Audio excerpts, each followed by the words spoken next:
Hi, third graders. This week for math, you are going to be learning all about fractions. So before you get started, it will probably be helpful to have access to fraction strips. On the Google Doc, there is just a printable fraction strips page. You can Google fraction strips too, and you can find some to print.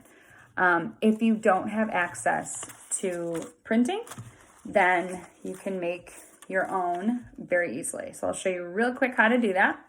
And all you'll need is just a blank white piece of paper, scissors, marker, something to write with. It doesn't have to be a marker.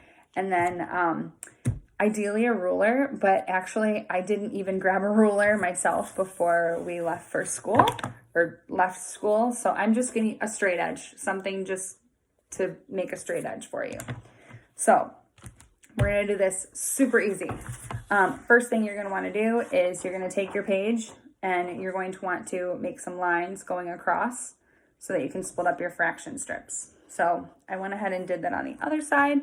Again, I didn't even measure them. I just made straight lines going all the way down using my straight edge.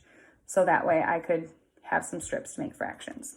Then cut them apart so you have your strips. I made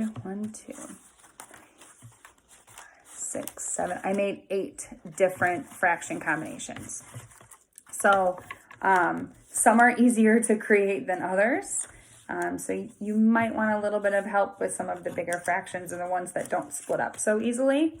I even ran into a couple problems myself. I had a couple redos I had to do here. So easiest one to make, we're going to make halves. So you're going to fold your strip in half.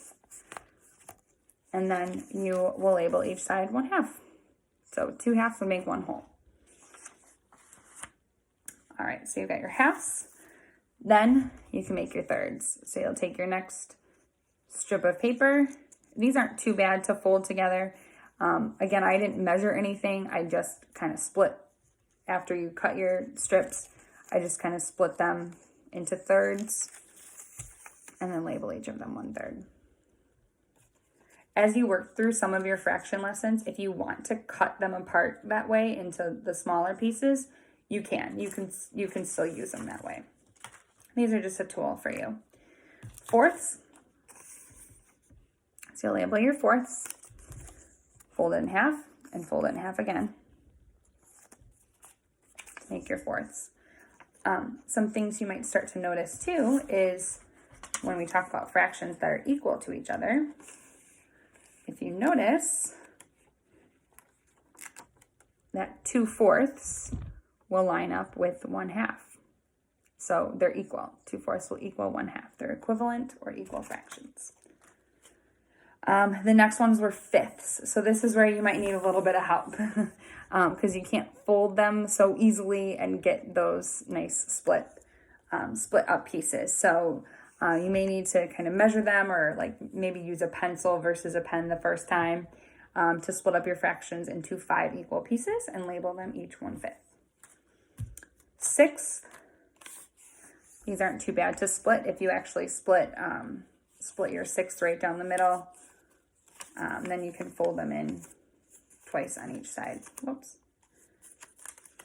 So if you make a fold, I'll do that one more time. So fold them in half. And then, so here's my halfway mark. I'm going to fold it in once and fold it in twice to make your sixth. And then I skipped sevenths, but I did my eighths. So for eighths, we got some easy folds for eighths. You can just fold them in half. I think I did 3 folds because I folded half, half again. Yep, 3 times, fold it like an accordion. And then I've got my eighths. And then I skipped some other fractions. I did tenths. These you may have to eyeball. And then twelfths. So I kind of picked and chose. I skipped a few fractions and I picked the ones that I did because these are kind of like common fractions that you'll see throughout your lessons that will be helpful. If you have extra paper, you can always make more as you're working through your lessons. But this should at least get you started. So you'll have your halves. We made thirds, fourths, fifths, sixths, eighths, tenths, and twelfths. And that is how you make some homemade fraction strips. All right.